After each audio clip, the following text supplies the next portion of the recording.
Cycle নিয়ে কর্মস্থলে যাওয়ার পথে গাড়ি ধাক্কায় মৃত্যু এক। ঘটনাটি ঘটেছে নন্দকুমার থানার অন্তর্গত হলদিয়া মেচেদা ১৬বি জাতীয় সড়কে শ্রীধরপুর হাইরোড সংলগ্ন এলাকায়। রোজগারের ন্যায় আজ সকালবেলা একটি ডিমের গোডাউনে কাজ করার জন্য সাইকেল নিয়ে বাড়ি থেকে বেরিয়েছিল।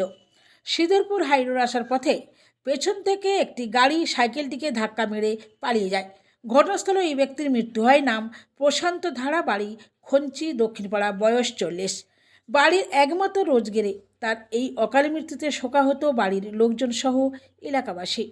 নন্দকুমার থেকে নিজস্ব প্রতিনিধি সংবাদ কর্নার।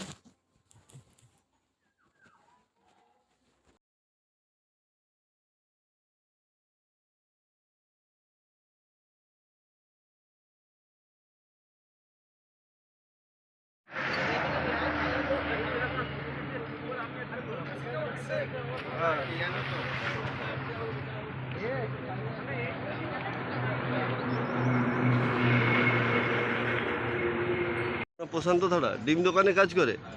কোথায়? নন্দকুমারে। কখন বাড়ি আসে বাড়ি থেকে?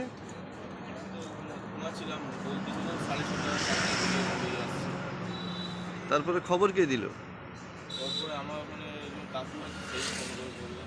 কি বললো? তোমার বাবা হতে পারে।